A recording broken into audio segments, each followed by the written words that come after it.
इयत्ता 8वी स्कॉलरशिप परीक्षा म्हणजेच पूर्व माध्यमिक शिष्यवृत्ती परीक्षा फेब्रुवारी 2017चा जो पेपर आहे या पेपरमधील आपली प्रथम भाषा मराठी या विषयाची जी प्रश्नपत्रिका आहे तर त्या प्रश्नपत्रिकेचं संपूर्ण स्पष्टीकरण या व्हिडिओमध्ये मी तुम्हाला सांगणार आहे। प्रत्येक प्रश्नाचं उत्तर नेमकं कसं काढायचं हे तुमच्या लक्षात येईल आणि येणाऱ्या बोर्डाच्या परीक्षेमध्ये तुम्हाला नक्की याचा फायदा होईल। 50 पैकी 50 गुण सुद्धा तुम्हाला मराठी भाषा विषयाच्या पेपरमध्ये नक्की मिळवता येतील। आता आपण ही जी काही प्रश्नपत्रिका आहे तर ही प्रश्नपत्रिका अभ्यासूया। यासारख्याच अगदी 2023 पर्यंतच्या सर्व प्रश्नपत्रिकांचं स्पष्टीकरण देणारी व्हिडिओ मी आपल्या या शिकवानंदे चॅनलवरती टाकलेले आहेत, ते सुद्धा तुम्ही पहा की जेणेकरून तुमची चांगली तयारी मराठी भाषा विषयाची होऊ शकेल। आता पहा, इथे आपल्याला 2017च्या या प्रश्नपत्रिकेमध्ये एक उतारा दिलेला आहे आणि त्या उतार्यासाठी एक सूचना दिलेली आहे की प्रश्न क्रमांक 1 ते 3 साठी या सूचना आहेत। खालील उतारा काळजीपूर्वक वाचा व त्यावर आधारित त्याखाली विचारलेल्या प्रश्नांची योग्य उत्तरे पर्यायांतून निवडा। तुम्ही स्क्रीनवरती दिसणारा हा उतारा बारकाईने वाचा। आता या उतार्यावर विचारलेले जे प्रश्न आहेत त्यातील पहिला प्रश्न पहा, निसर्गाला कोणती गोष्ट मान्य असते? इथे धर्म, पंथ, जाती, समानता हे 4 पर्याय दिलेले आहेत। आता इथला एक पर्याय निवडत असताना बाकीचे 3 पर्याय हे त्याचं का उत्तर होऊ शकत नाही हे आपल्याला उतार्याच्या आधारे पहिल्यांदा शोधून काढावं लागेल। पहा इथे की निसर्गाला जाती मंजूर नाही तसंच धर्मही मंजूर नाही, याचा अर्थ पर्याय 1 आणि 3 ह्या गोष्टी निसर्गाला मान्य नाहीत, धर्म आणि जाती हे आपल्याला लक्षात येतं।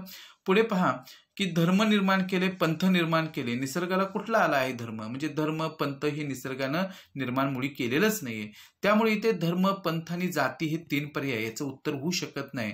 तर निसर्गाला कोणती गोष्ट मान्य असते? तर तो पर्याय क्रमांक 4 समानता। प्रश्न दुसरा आहे, वरील उतार्यातील आशयावरून असत्य विधान कोणते?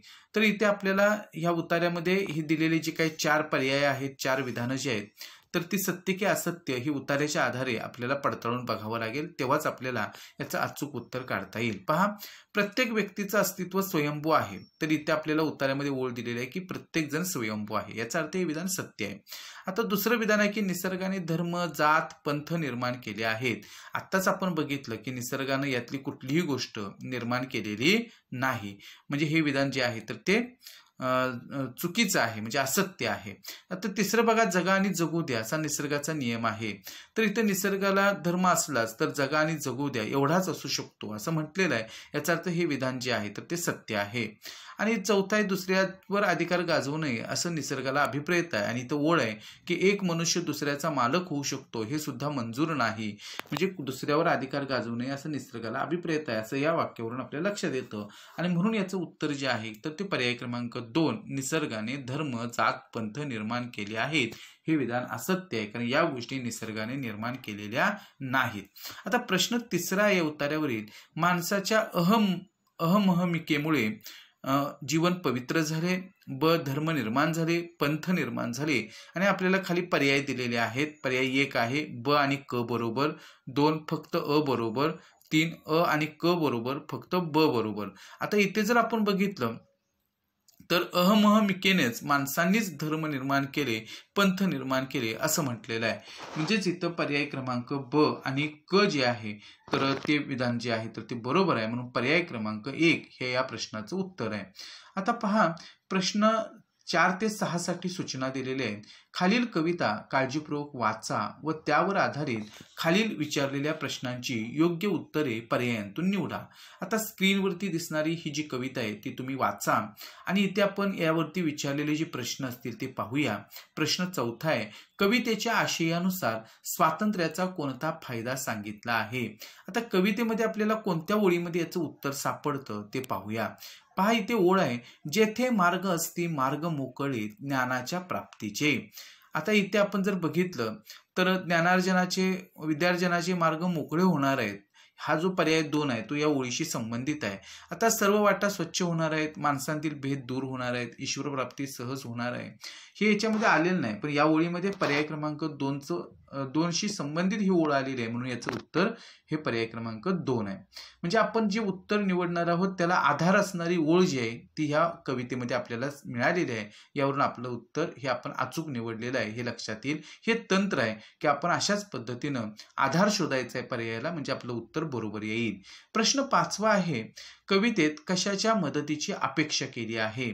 तर इथे पहा, एक जगताना आधार मिळावा, सहज ज्ञान मिळावं, सतत उद्योग मिळावा आणि फिरण्याचे स्वातंत्र्य मिळावे, अशी 4 पर्याय आहेत. तर इथे आपण जर बघितलं, हात पसरितो उद्यम संतत पूर्णतेस मिळवाया, आणि इथे आपण जर बघितलं तर सतत उद्योग मिळावा असं या ओळीवरून लक्षात येतं, आणि म्हणून पर्याय क्रमांक 3 हे याचं उत्तर आहे. आता कवितेतील वर्णनानुसार चुकीचं विधान कोणतं? इथे सुद्धा आपल्याला कवितेच्या आधारेच याचं उत्तर काढायचं आहे.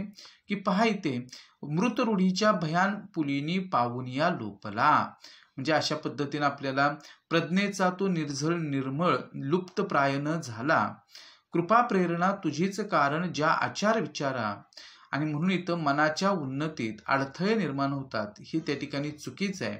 परंतु वाईट परंपरा नष्ट झाल्या, विद्येचा झरा जो आहे तो वाहत राहिला, वागण्या बोलण्यावर तुझा आशीर्वाद मिळाला, या 3 ओळींमध्ये आपल्याला हे सगळी तिन्ही पर्याय आलेले आहेत. ती विधानं सत्य आहेत, पण चुकीचं विधान जे आहे ते पर्याय क्रमांक 1 आहे. आता बघा, प्रश्न 7वा आहे, दिलेला शब्द व त्याचा अर्थ यानुसार चुकीची जोडी असणारा पर्याय निवडा. आता उदाहरण दाखला बरोबर आहे, विसावा विश्रांती हाही पर्याय बरोबर आहे, पत्नी कलत्र हाही पर्याय बरोबर आहे, कोलाहल वर्दळ असा त्याचा अर्थ होणार नाही. तर कोलाहलचा अर्थ आहे गोंगाट, गडबड, ओरड, आणि म्हणून पर्याय क्रमांक 4 हा चुकीची जोडी असलेला पर्याय आहे, म्हणून पर्याय क्रमांक 4 हे या प्रश्नाचं उत्तर आहे. प्रश्न 8वा आहे, खाली दिलेल्या कोणत्या पर्यायातील शब्दांची जोडी परस्पर विरुद्धार्थी शब्दांची आहे? आपण इथं जर बघितलं तर 1, 2, 3, 4 असे 4 पर्याय आहेत. स्वातंत्र्य स्वराज्य, सुधारक सनातनी, पोक्त वृद्ध, अर्वाचीन आधुनिक. तर याच्यामध्ये आपण जर बघितलं तर स्वातंत्र्य पारतंत्र्य, पोक्त अल्लड असं त्या ठिकाणी येणार आहे, आणि अर्वाचीन प्राचीन अशी ती जोडी यायला हवी. परंतु सुधारक सनातनी ही जी जोडी आहे तर ती नक्कीच त्या ठिकाणी विरुद्धार्थी शब्दांची जोडी आहे. आता प्रश्न 9वा आहे की दिलेल्या शब्दांतील किती शब्द शुद्ध आहेत? व्यक्तिमत्व शुद्ध शब्द आहे, तीर्थस्थान शुद्ध शब्द आहे, तत्कालीन शुद्ध शब्द आहे, श्रोतृवृंद हा सुद्धा शुद्ध शब्द आहे, दुर्लौकिक हा शब्द मात्र चुकलेला आहे. ते कीची जी वेलांटी आहे तर ती ऱ्हस्व असायला पाहिजे. स्फुरण शब्द बरोबर आहे आणि पारंपरिक शब्द सुद्धा बरोबर आहे. अशा पद्धतीने एकूण 6 शब्द जे आहेत ते बरोबर आहेत. एकच शब्द इथं चुकलेला आहे, आणि म्हणून पर्याय क्रमांक 4 हे याचं उत्तर आहे. आता प्रश्न क्रमांक 10 आहे, अलंकारिक शब्द व त्याचा अर्थ यानुसार चुकीच्या जोड्या असणारे पर्याय कोणते? आता सुंदोपसुंदी, दोघा भावांतील भांडण हा पर्याय बरोबर आहे. पिंपळावरचा मुंजा, कायम भटका माणूस हेही बरोबर आहे. चंद्रमौळी घर हे मात्र त्या ठिकाणी त्याचं उत्तर नाही अतिशय श्रीमंताचं, तर चंद्रमौळी घर याचा अर्थ अत्यंत दारिद्र्य. आणि वज्राघात म्हणजे मोठं युद्ध असं नाही त्याचा अर्थ, तर मोठा आघात किंवा एखादी आपत्ती संकट त्याला वज्राघात असं म्हणतात. म्हणून चुकीच्या जोड्याचे आहेत ते पर्याय क्रमांक 3 आणि 4 आहेत. प्रश्न क्रमांक 11 आहे, वाक्प्रचाराच्या अर्थानुसार योग्य जोडी निवडा. उकळ पांढरे होणे, पुष्कळ द्रव्य मिळणे बरोबर आहे. खसखस पिकणे, खूप आनंद होणे, तर हे अर्थ होत नाही, तर मोठ्याने हसणे असा त्याचा अर्थ होतो. अत्तराचे दिवे लावणे म्हणजे सुगंध पसरविणे नव्हे तर भरपूर उधळपट्टी करणे, आणि अन्नास मोताद होणे, भूक शमविणे असं नव्हे तर उपासमार होणे, अत्यंतिक दारिद्र्यात जगणे त्याला अन्नास मोताद होणे असं म्हणतात.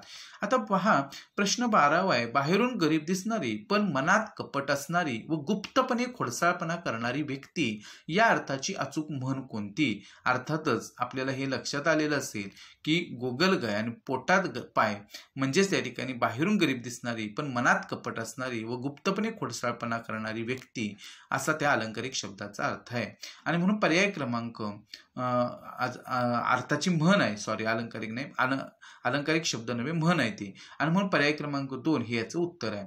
आता प्रश्न 13 आहे, अंतस्थ या शब्दातील अनुस्वाराचा उच्चार ज्या अनुनासिकासारखा होतो अगदी तसाच उच्चार पुढीलपैकी कोणत्या शब्दातील अनुस्वारासारखा होतो. आता अंतस्थ याच्यामध्ये अनुस्वारानंतर त हे अक्षर आहे आणि त या गटामध्ये जे काही अनुनासिक येतं ते म्हणजे हे अनुस्वाराचा उच्चार असतो. आणि म्हणून इथं जर आपण बघितलं तर अनुस्वारानंतर त कुठे आलेलं आहे, तर इथं पर्याय क्रमांक 3 मध्ये आलेला आहे मंत्राक्षर, तर इथं त आलेला आहे म्हणून पर्याय क्रमांक 3 हे त्याचं उत्तर आहे.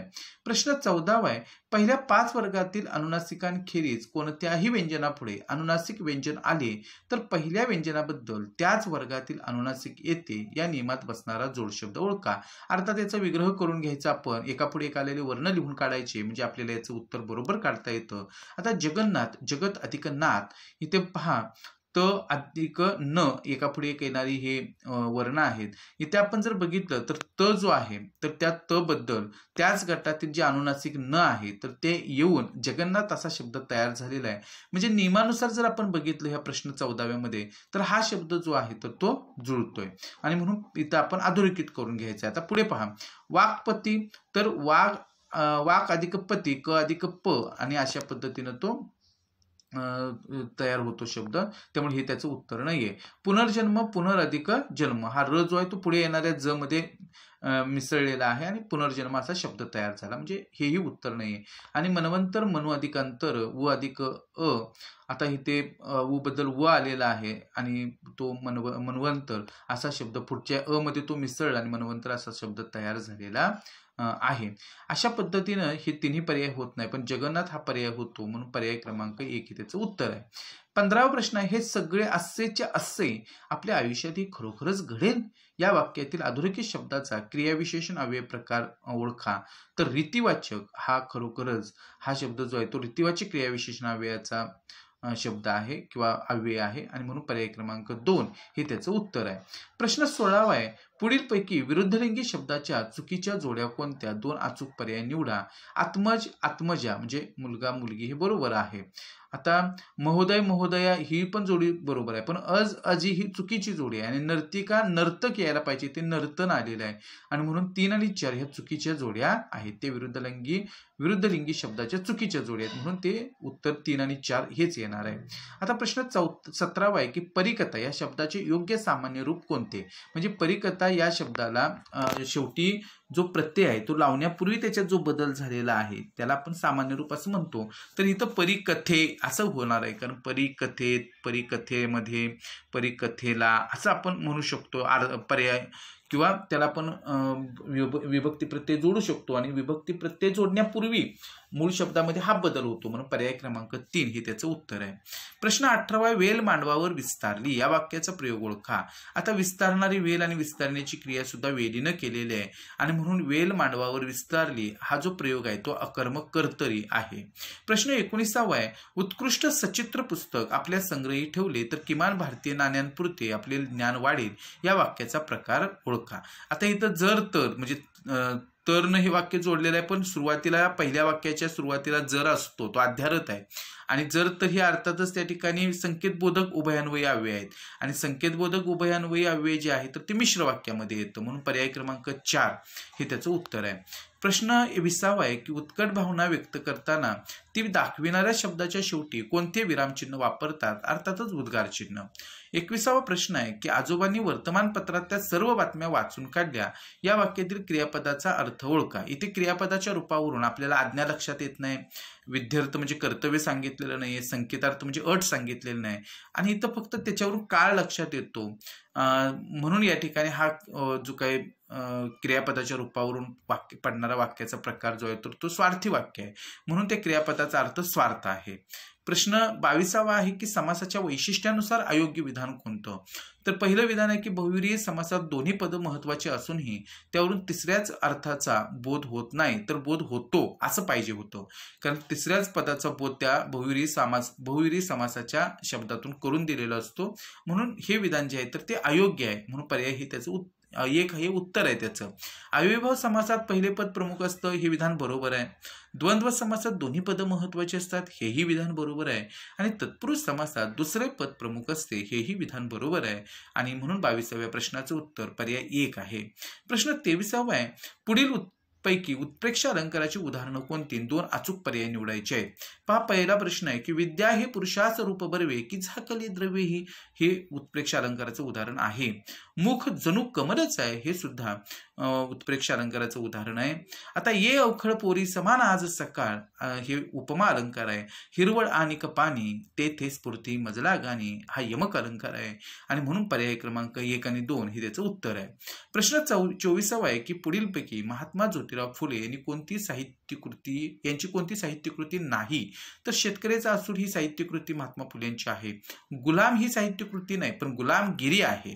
त्यामुळे पर्याय क्रमांक 2 हे चुकलेलंच आहे. अस्पृश्यांची कैफियत बरोबर आहे. आणि ब्राह्मणांचं कसब हे सुद्धा पुस्तक महात्मा फुले यांचंच आहे. आणि म्हणून पर्याय क्रमांक 2 हे त्याचं उत्तर आहे.